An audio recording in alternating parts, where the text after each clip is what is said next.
Tres exilios número 38. Pero hemos estado concentrándonos en los dos exilios, tanto de Efraín, reino del norte, como de Judá al reino del sur. Ya los manda el Señor al exilio. Y estamos viendo ese tiempo conocido como el judaísmo del segundo templo, que es el tiempo cuando el reino del sur regresa del exilio, del reino de Judá, regresa para la reconstrucción del templo y de los muros de Jerusalén. De ahí viene Zorobabel, viene Nehemías y viene Esdras, que es lo que estuvimos meditando la vez pasada. Y cuando ellos regresan, Dios levanta otros profetas, ya que se le llaman profetas post-exílicos. O sea, son profetas después del exilio.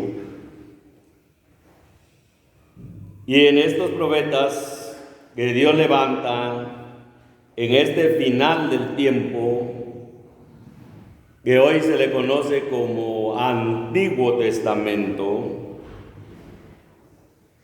levanta a Ageo, a Zacarías y a Malaquías. Ya ese es el orden que van llevando los profetas.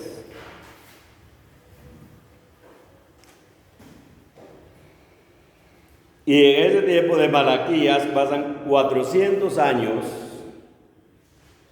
más o menos, y después de esos 400 años, después del profeta Malaquías, en lo último de Malaquías, ya aparece Juan el Bautista, es lo que ahora se le conoce pues como Nuevo Testamento. Entonces ya el Señor levanta a este profeta siempre para el pueblo de Israel. Siempre para el pueblo de Israel. Levanta ya a este profeta, porque este profeta le habla a Israel, anunciando, ya preparando el camino del Señor. Entonces, por eso ahí en el Nuevo Testamento ya encontramos en los 4 evangelios, ya encontramos todo ese relato, todo ese acontecimiento que relata Lucas. Él sigue después con este relato. O sea, ya cuando aparecen los evangelios, aparece el evangelio de Lucas, ya él aparece con este relato de Juan el Bautista, pero él inicia hablando del nacimiento de Jesús y del nacimiento de Juan el Bautista. Entonces, por eso, para mantener ese orden en nuestra mente,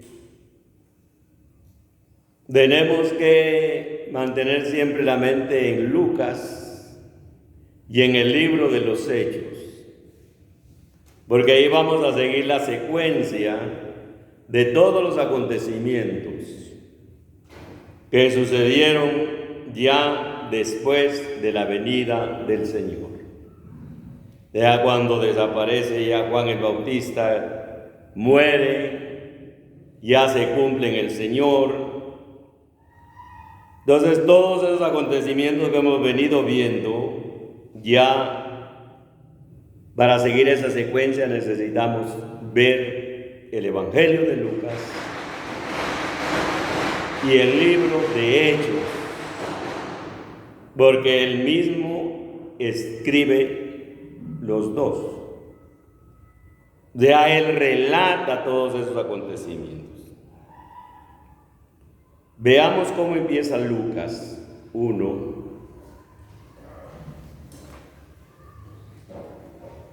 Lucas 1, y ahí vamos a encontrar la similitud.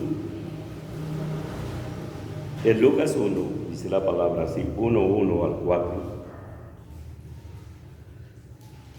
Puesto que ya muchos han tratado de poner en orden, dice, que eso es lo importante, dice él, muchos han tratado de poner en orden la historia, dice, de las cosas que entre nosotros han sido ciertísimas, o sea, que no era una leyenda, no era una mentira, sino que era algo cierto,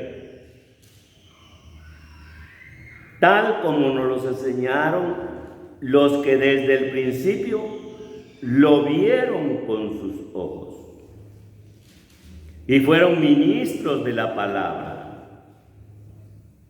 Me ha parecido también a mí, después de haber investigado con diligencias las cosas desde su origen, escribírtelas por orden, oh excelentísimo Teófilo, para que conozcas bien la verdad de las cosas en las cuales has sido instruido. ¿Y cómo comienza el libro de Hechos?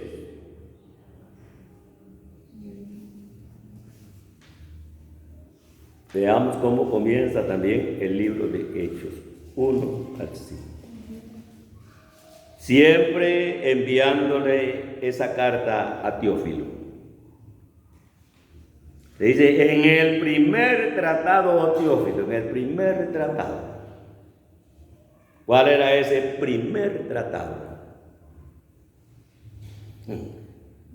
El que leímos en Lucas.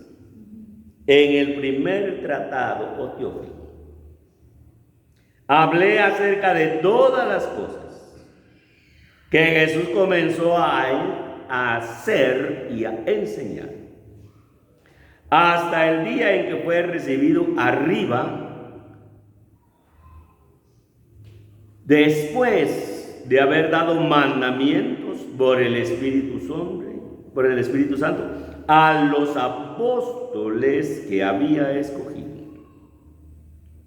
a quienes también después de haber padecido, se presentó vivo con muchas pruebas indubitables, apareciéndoseles durante 40 días y hablándoles acerca del reino de Dios. Y estando juntos les mandó que no se fueran de Jerusalén, sino que esperaran la promesa del Padre, la cual les dijo, oísteis de mí. Porque Juan ciertamente bautizó con agua, mas vosotros seréis bautizados con el Espíritu Santo dentro de no muchos días. Entonces él hablé acerca de todas las cosas que Jesús comenzó a hacer y a enseñar.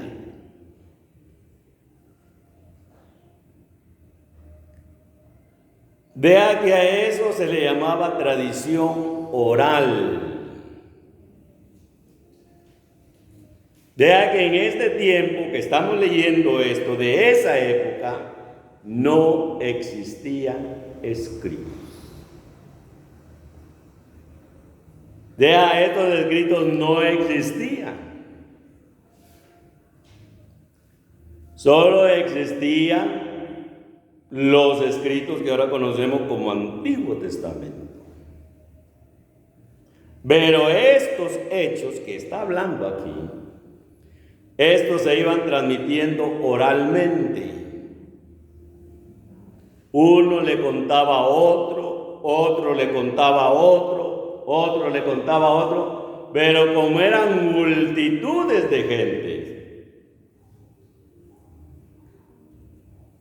y como eran tantos milagros, tantos acontecimientos en diferentes lugares, como vimos cómo viene Él preparando a sus discípulos, vimos cómo Él hace tantos milagros, cómo va al norte, buscando a esas ovejas perdidas de la casa de Israel, cómo está en el sur haciendo milagros, enseñando la palabra, preparando a estos hombres durante 3 años y medio que iban a ser responsables para enseñar eso, que ahora nosotros somos beneficiarios, porque es una bendición tener estos escritos.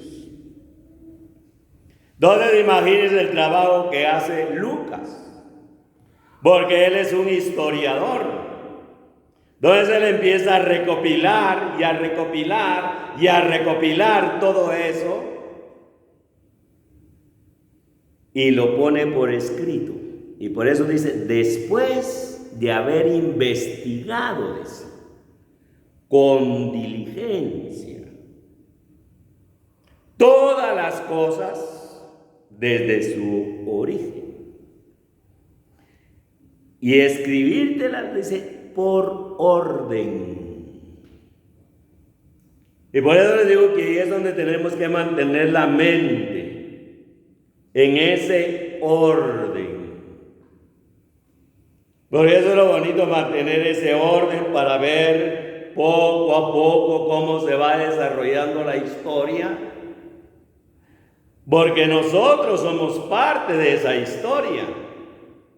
Lo único que tenemos que ver en qué parte de la historia estamos. Entonces aquí nos damos cuenta, le dice escribírtelas por orden. Lleva un orden, escribiendo él todo eso. Para que conozcas bien la verdad. Para que conozcas bien, dice, la verdad. La verdad de todos esos acontecimientos que se habían dado y que todo eso desembocaba en la persona de Jesucristo. Todo eso es lo que nos va llevando a Jesucristo. Tanto en el Antiguo Testamento que decimos, ¿no? Se viene viendo eso por los profetas y se ve el cumplimiento en los evangelios. Y por eso lo importante de este evangelista Lucas es que su visión es hacia la redención de la humanidad. Ese es el enfoque de él, la redención de la humanidad. Y todo lo que nosotros enseñamos, predicamos, ese tiene que ser el objetivo.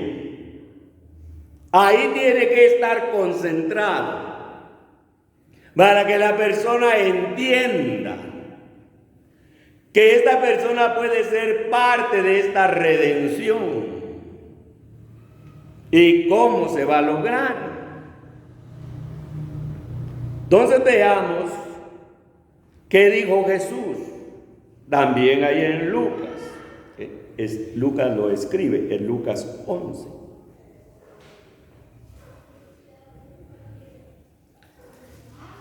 En Lucas 11,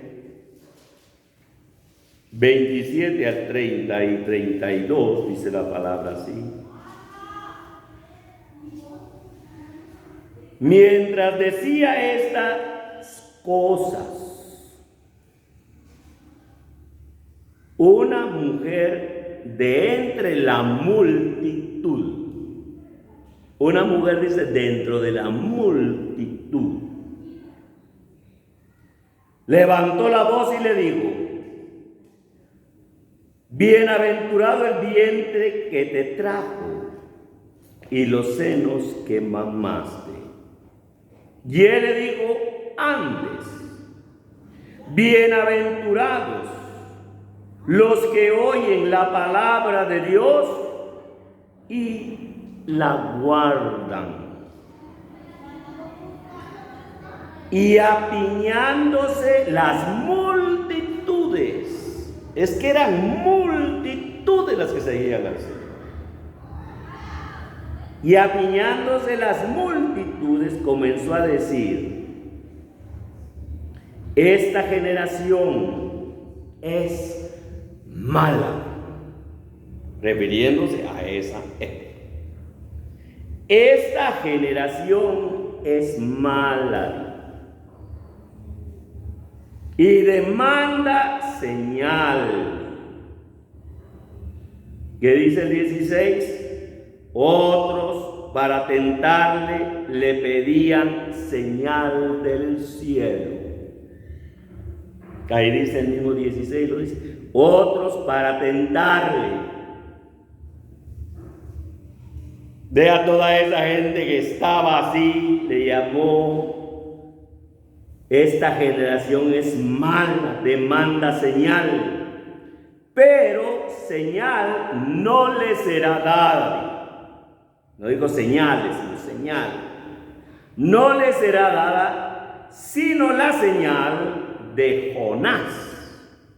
Sino la señal, digo, de Jonás. Porque, dijo él, así como Jonás fue señal a los ninivitas, también lo será el Hijo del Hombre a esta generación. Y el 32 dice, él dijo: los hombres de Nínive se levantarán en el juicio con esta generación y la condenarán. Porque a la predicación de Jonás se arrepintieron. Y aquí, dijo él, más que Jonás en este lugar.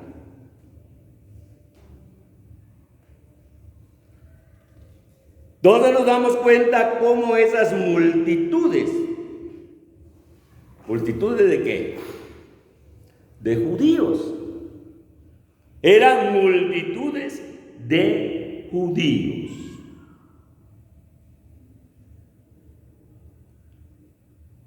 Ahora, cuando Pablo le escribe a los gentiles, porque Jesús se dirigió a los judíos, pero cuando ya viene Pablo y se dirige a los creyentes en Roma, veamos qué les dice en Romanos 3.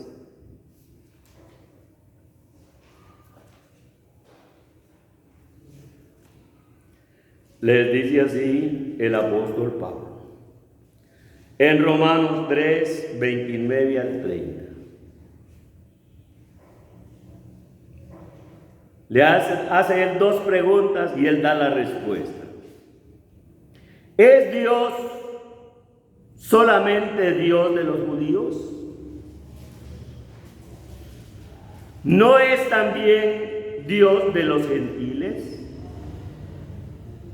Ciertamente, también de los gentiles. Porque Dios es uno. Y Él justificará por la fe a los de la circuncisión, o sea, justificará por la fe a los judíos, y por medio de la fe a los de la incircuncisión, o sea, a los no judíos.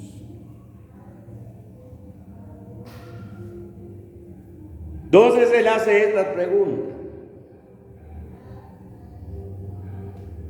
¿es Dios solamente de los judíos? ¿O es también de los gentiles? Ciertamente, dice él, también de los gentiles. Sea que ese mismo Dios de los judíos, de lo que ellos buscaron y siguen buscando y seguirán buscando, es el mismo Dios de nosotros. Y ahí no hay pierde. Es el mismo. La Escritura así lo dice.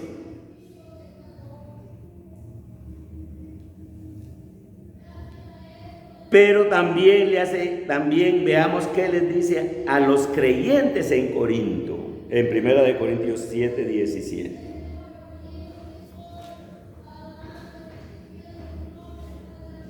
En 1 Corintios 7, 17 al 18 les dice estas cosas a estos creyentes en Corinto. Pero cada uno como el Señor le repartió, dice, a cada uno como Dios le repartió.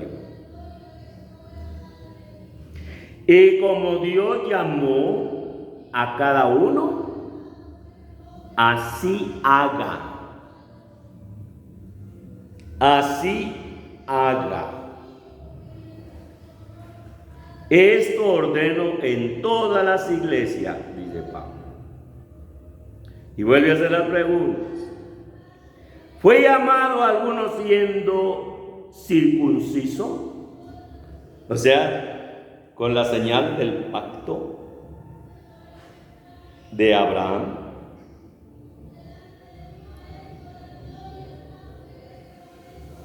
¿Fue llamado alguno siendo circunciso? Quédese circunciso. O sea, fue llamado siendo judío, quédese judío. Fue llamado alguno siendo incircunciso. Fue llamado alguno siendo gentil, quédese gentil. La circuncisión nada es, y la incircuncisión nada es, sino el guardar los mandamientos de Dios. Sino en guardar los mandamientos de Dios. Entonces, ¿quiénes tienen que quiénes tienen que guardar los mandamientos de Dios? Los judíos, como judíos, y nosotros, como gentiles. O sea, que es mandamientos de Dios para los dos. Y dice todavía, cada uno en el estado en que fue llamado, en él se quede. Porque ahora ya vamos a entrar a la predicación de los gentiles.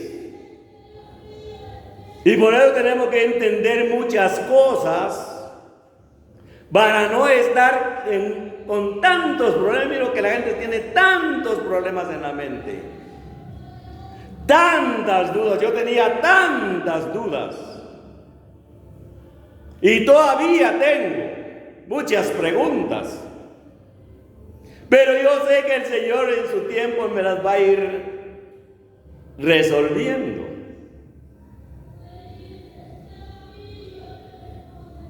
Entonces por eso les dice, cada uno como Dios llamó. A ellos los llamó como judíos. Y a los corintios y a todos los demás que aparecen ahí en las cartas paulinas, también los llamó. Fueron llamados y este llamado sigue siendo hoy también. Él sigue llamando. Pero la persona es la que tiene que responder a ese llamado. Pero si responde a ese llamado y el Señor se revela ese llamado, el mismo Pablo lo dijo. La circuncisión nada es, la señal del pacto no es nada. Y la incircuncisión nada es, porque son cosas externas. Sino el guardar los mandamientos. Entonces, por eso, a la manera como vayamos entrando ya en esto de la predicación a los gentiles, tenemos que entender cuáles eran los mandamientos a los gentiles y cuáles eran los mandamientos a los judíos. Todo eso tenemos que irlo viendo para que nos vayamos dando cuenta y cambiando la mentalidad de que cuando hablamos de mandamientos o de ley, se sienta que es una imposición, que Dios por fuerza quiere que uno le obedezca, porque si no se va a ir al infierno, y eso es lo que se oye siempre. ¿Por qué le dice uno a su hijo, hijo, eso no se hace? Pero si lo deja, ¿cómo termina? Como los mareros, como los asaltantes, como los homosexuales, las mujeres como las lesbianas. Pero ¿por qué el papá le dice, hijo, no? Porque no quiere que se desvíe. Y por eso a veces le ponen también castigos. Porque la intención es llevarlo por el buen camino. Y ese es el propósito de los mandamientos. Por eso, como hablábamos la vez pasada, el Señor sacó de Egipto a su pueblo que estaba en esclavitud. Pero cuando lo sacó, también una multitud de gente que no era del pueblo de Israel, al ver las maravillas, al ver a Dios en acción, que Él era el verdadero Dios, entonces ellos decidieron irse con Él, irse con Moisés, irse con el pueblo de Israel. Pero después, en Éxodo 20, les pone mandamientos.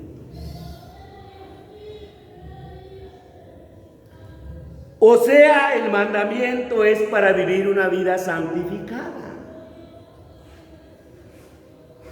El Señor dice no. ¿Quién se beneficia con la obediencia? Cuando uno corrige a sus hijos, les llama la atención a sus hijos, les dice que no hagan eso, ¿quién es el que se beneficia de los hijos?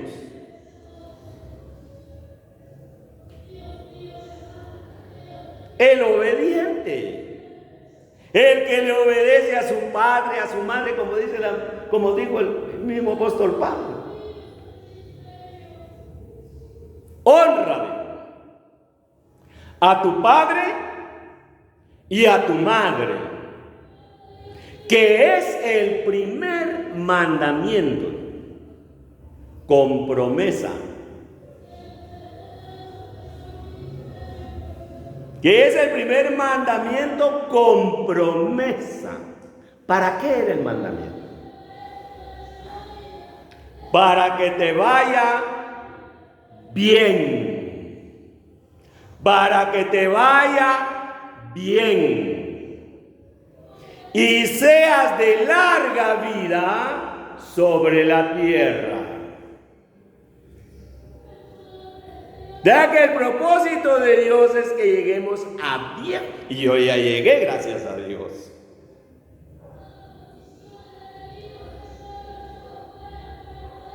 Pero estoy en esto de qué es lo que le desagrada a Dios para no hacerlo. Entonces yo tengo que entender qué es lo que le desagrada a Dios. No como judío, sino como gentil.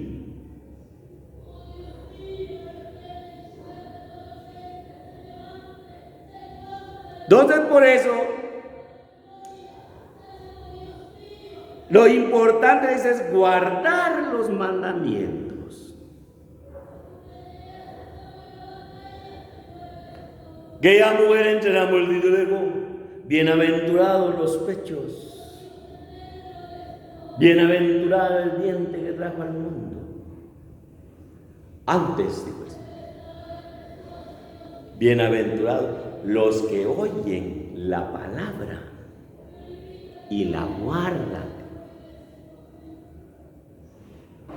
Esos son los bendecidos, porque en el original quiere decir bendecido. Bienaventurado no lo toman ellos como bienaventurado, porque viene de una diosa Ventura. Ya en esto de nosotros sí es bienaventurado, pero eso viene de una diosa, y por eso es que ellos no lo toman, sino lo toman como bendecido. Bendecidos los que oyen su palabra y la guardan.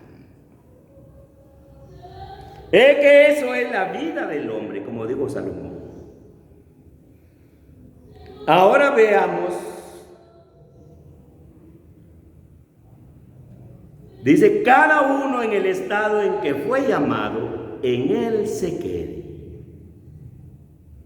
Cada uno en el estado en que fue llamado. Ahora, ¿quiénes fueron los primeros que llamó? Dice: cada uno en el estado en que fue llamado, en él se quede. ¿A quién fue el que llamó primero? A los judíos. Ellos fueron los primeros que fueron llamados. Por ejemplo, el caso de nosotros, yo oigo mucho que algunos dicen: es que los judíos no creen como nosotros. Se dan a entender que ellos son los que le van a enseñar a los judíos. Esa es una ignorancia, pero una completa ignorancia. Como dicen aquí en Guatemala, ¿desde cuándo los vatos le tiran a las escopetas? ¿Desde cuándo? No, es que como ellos estaban en la ley, no entienden nada. El judío no entendía la gracia. ¿Cómo no entendieron eso los apóstoles? No entendieron ellos bien. Principalmente estas dos personas que vamos a empezar a ver: Pedro y Pablo. Fueron llamados los judíos primero, pero no para ser judíos a los gentiles. Eso tiene que quedar bien claro. De nunca ha oído una campaña, la campaña judía. Eso nunca lo ha oído. Esta es una campaña judía. Pónganme un predicador judío. Eso no existe para ellos. Eso existe en nosotros, porque ellos no andan volviendo a ser judía a la gente, sino a explicar el plan de redención, el plan de redención para la humanidad. Entonces veamos qué le dijo Jesús a la samaritana. Le dijo: mujer, le dijo, créeme, a una mujer samaritana. ¿Y quiénes eran los samaritanos? Ahora ya vamos entendiendo quiénes eran los samaritanos. Porque se habían mezclado. Los habían mezclado. Ellos no se habían mezclado, sino que los habían mezclado los que los conquistaron, los asirios. Efraín, una torta no volteada, se ha mezclado con los demás pueblos. Entonces, por eso es que cuando ya viene Jesús, se enfrenta con esta mujer, y a esta mujer le dice, créeme, le dice, mujer, le dice, créeme, porque la salvación, le dice, viene de los judíos. Créeme, le dice. Pero ya le está hablando a gente que era una mezcla de judíos.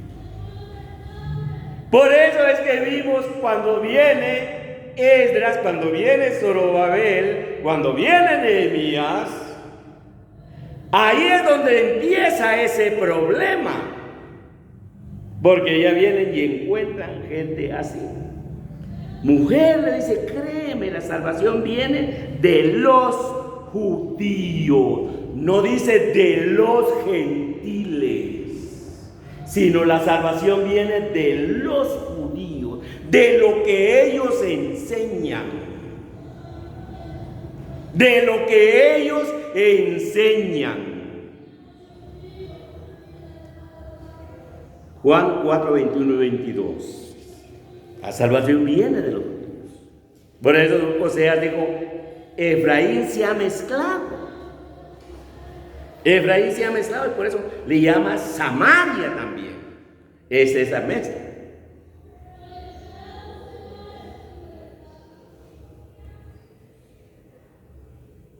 O sea que, por eso es que ella le dice, judíos y samaritanos no se tratan entre sí.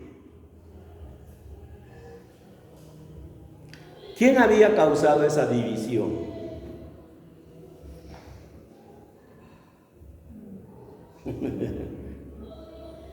El humano.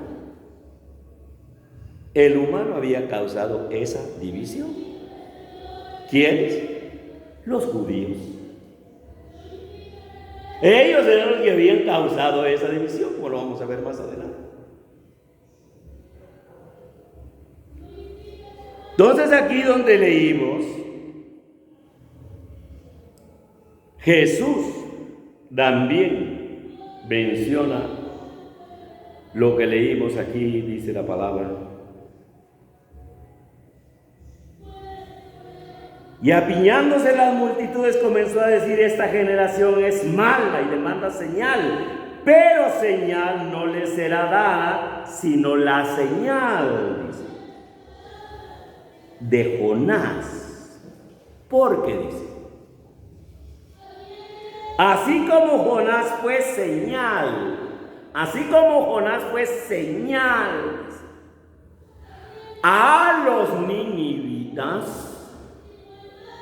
Ya no menciona solamente a los samaritanos, sino Jesús ya menciona a los ninivitas. A los ninivitas. También lo será el Hijo del Hombre a esta generación. Los hombres de Nínive, dijo él. Los hombres de Nínive se levantarán en el juicio contra esta generación y la condenarán. Se van a levantar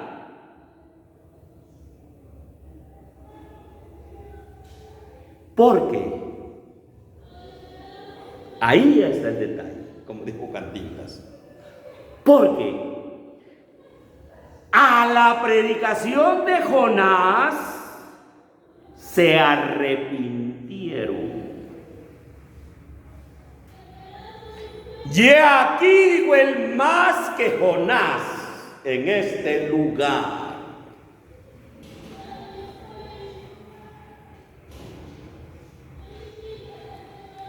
Entonces nos damos cuenta cómo este hombre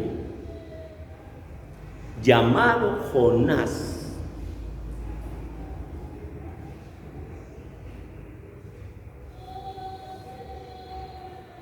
un profeta del reino del norte.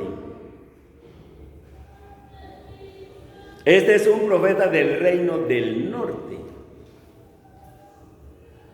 Lo envía fuera de Israel. Ya le manda el mensaje ya fuera de Israel. Mire que dice Segunda de Reyes 14:25.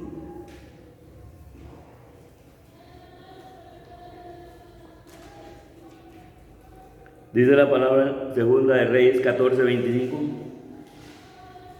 Hablando de Jorobán II, dice: Él restauró los límites de Israel desde la entrada de Hamat hasta el mar de Arabá, conforme a la palabra del Señor Dios de Israel, la cual Él había hablado por su siervo Jonás. Por su siervo Jonás, hijo de Amitai, profeta que fue de Gad-Hefer, o sea que él era de allí.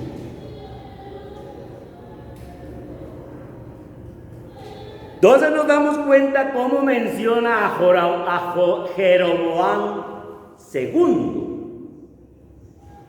Porque ellos habían conquistado, ellos cuando hubo la división del reino, reinó primero Jeroboam. Pero aquí ya está hablando de otro rey, Jeroboam II. Entonces ya este rey, estos vienen de Jeroboam, vienen del reino del norte. Y aquí encontramos ya a este profeta, Jonás, un judío, es un judío, profeta de Dios, porque él había dicho conforme a la palabra del Señor de Israel, la cual había hablado por su siervo Jonás. Entonces queda claro que él es un profeta del reino del norte. Pero ¿a dónde lo envía? A los no judíos. Lo envía a sus enemigos, a los que nos habían conquistado, a los que nos tenían bajo presión, a los ninivitas.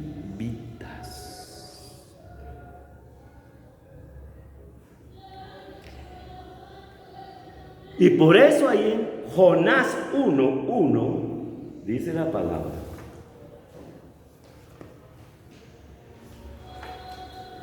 Jonás, después de Oseas, después de Amós, después está Abdías y después está Jonás. Dice la palabra: vino palabra del Señor a Jonás, hijo de Amitai, lo mismo que dice allá, donde leímos: levántate y ve a Nínive, aquella gran ciudad, y pregona contra ella, ¿Por qué tenía que llevarles ese mensaje a ellos? A los gentiles. Allá sale Moisés con el pueblo de Israel y allá viene una multitud de gentiles. Y aquí nos damos cuenta que ya el Señor manda ese mensaje a los gentiles. ¿Por qué les mandó ese mensaje? Y pregona contra ella. Porque dice, ha subido su maldad. Ha subido su maldad delante de mí.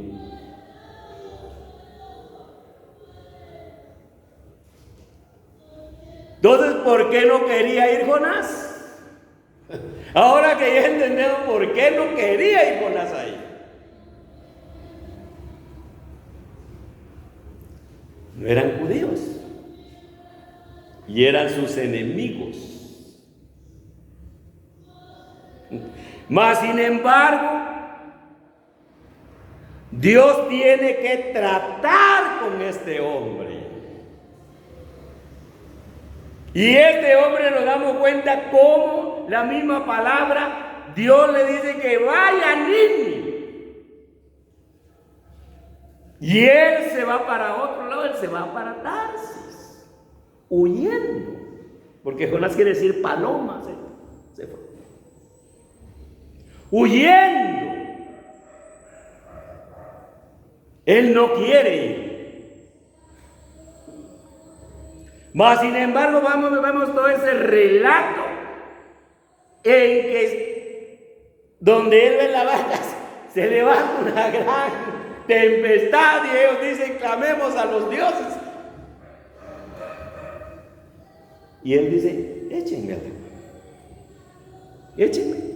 Porque yo soy el que huí de la presencia del Señor. Yo soy el rebelde. Y solo lo echan y se calma. Pero él reconoce que es un rebelde a lo que el Señor le había hablado. Él reconoce eso. Entonces cuando lo echan al agua, dice la palabra, como dice la gente, y se lo traga una ballena. Siempre ponen a Jonás como una ballena. No, la Biblia habla de un gran pez. Nada más. Y él pasa ahí, ¿cuánto tiempo?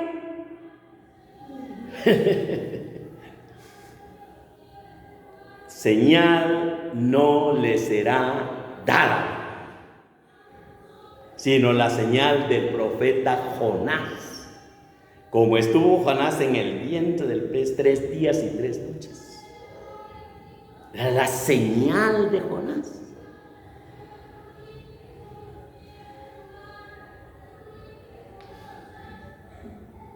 ¿Por qué ellos pedían señal? Danos señal. Y pedían señal.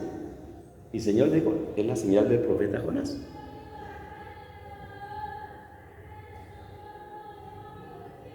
Al fin de tanto proceso duro, porque está al borde de la muerte, lo tuvo que llevar hasta el borde de la muerte para que él clamara a su Dios.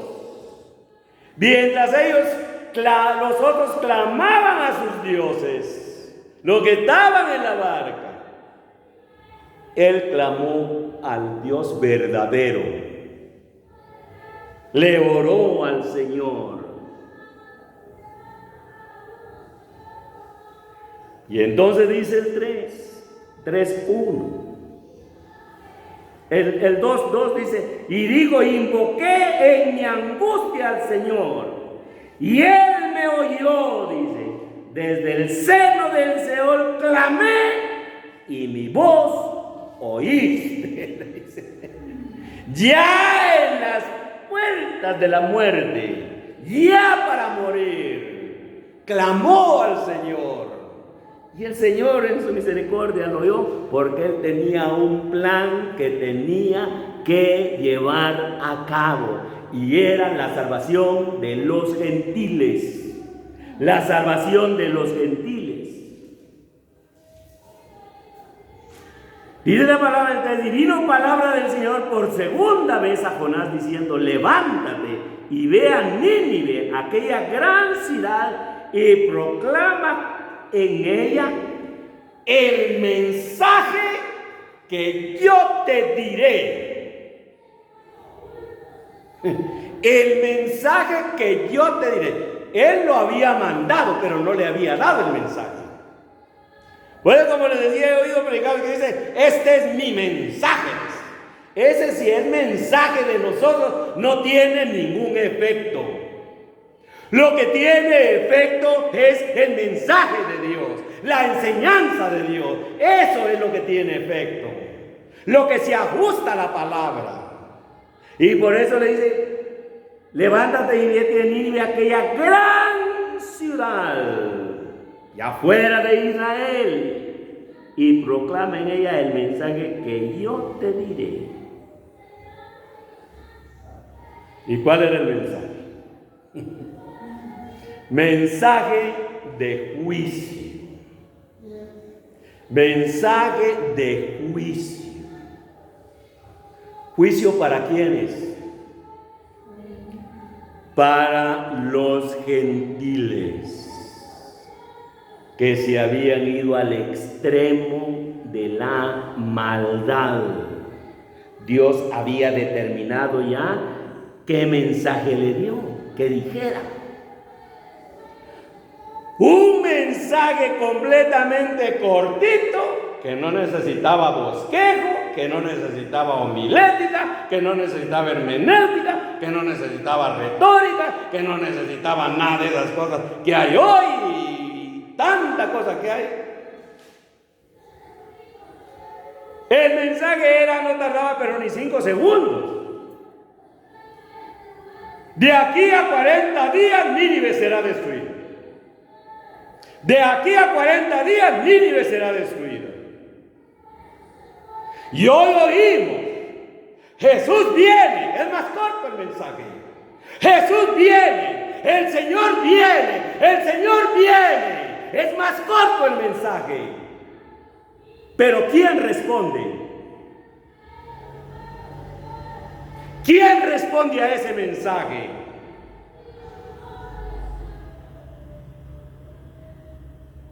¿Cómo termina el libro de Apocalipsis? Ven, ven, Señor Jesús, ven, ven, ven, ven. Y eso es lo que Él quería, que viniera el Señor. Nosotros no queremos que venga porque andamos todos cojos, porque no hemos entendido muchas cosas. Estamos, ¿será pecado esto? ¿No será pecado? ¿Me iré al infierno? ¿No me iré al infierno? Y un montón de cosas que le pasa a la gente ahí, por eso que no tienen tranquilidad.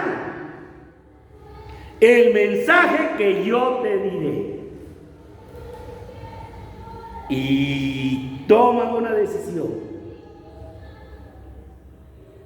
E hizo el rey, dice la palabra del 7, hizo proclamar y anunciar a Nínive por mandato del rey y de sus grandes, diciendo: hombres y animales, o bueyes, ovejas, no gusten cosa alguna, no se les dé alimento, ni beban agua, sino cúbranse de cilicio, hombres y animales, y clamen, les dice, y clamen a Dios fuertemente. Pero no le digo solo eso. No digo solamente vístanse y clamen al Señor. Les dijo: y conviértase. Conviértase cada uno de su mal camino. Un rey impío mandando para que no les llegara el juicio, mandando a que la gente clamara al Dios que había mandado ese mensaje, pero que se arrepintieran. Que se arrepintieran. Clamen a Dios fuerte y conviértase cada uno de su mal camino. ¿Quién sabe, dice el 9, si se volverá y se arrepentirá Dios y se apartará del ardor de su ira y no pereceremos? Y dice la palabra, y vio Dios lo que hicieron.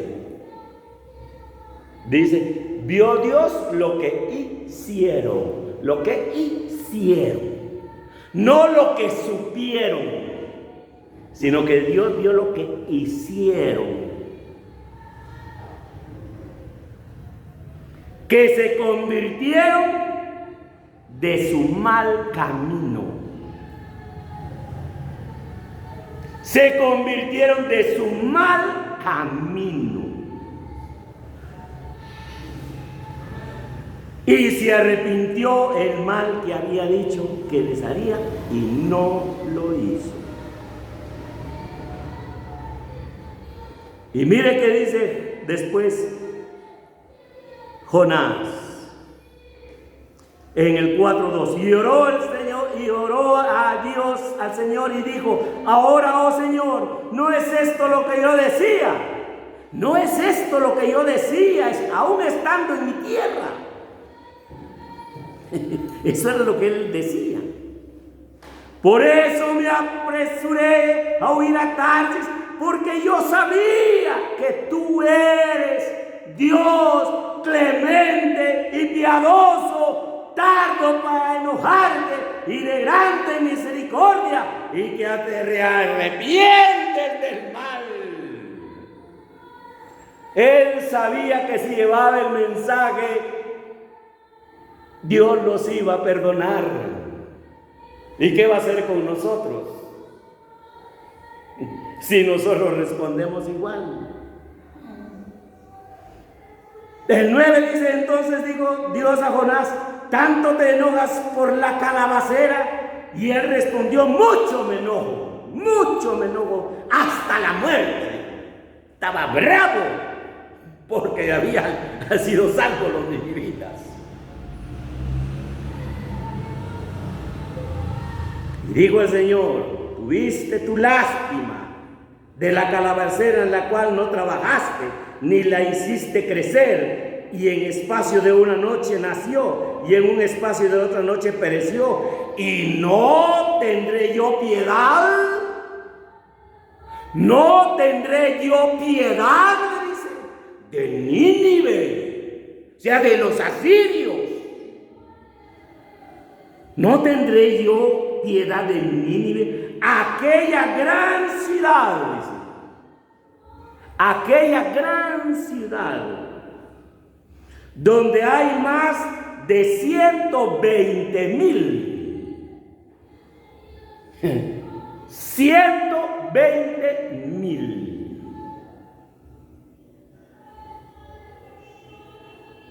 ¿Y cuántos se arrepintieron? ¿Y cuántos aceptaron el mensaje de Pedro? Se añadieron que día como 3,000 personas. Y aquí dice la palabra: aquella gran ciudad donde hay más de 120,000 personas que no saben discernir entre su mano derecha y su mano izquierda, y muchos animales. No tenían ley, no conocían los mandamientos de Dios, no sabían qué era hacer el bien y qué era hacer el mal, y por eso hacían el mal. Mas sin embargo, por hacer el mal iba a mandar el juicio, pero se arrepintieron. ¿Por medio de quién? De un judío rebelde, uno que no quería hacer la voluntad de Dios, pero como Dios es Dios, se hace lo que Él dice. aunque nosotros estemos pataleando y todo, Él nos va a convencer y Él nos va a traer a su presencia, sea como sea. Que la gente ya no quiere, es que yo ya no quiero nada con Dios. Espérense que esté como Jonás y ahí me va a contar. Cuando ya sienta que él se lleva el coronavirus, de que ya no puede respirar y que échenme ese cuento y ese airecito ahí y ya siente que se va y todo, entonces ahí sí va a estar. Mas sin embargo Dios es misericordioso. Misericordioso. Tanto para judíos como para gentiles. Es el mismo Dios. Y todos tenemos que responderle a Dios. Padre, te damos gracias. Bendecimos tu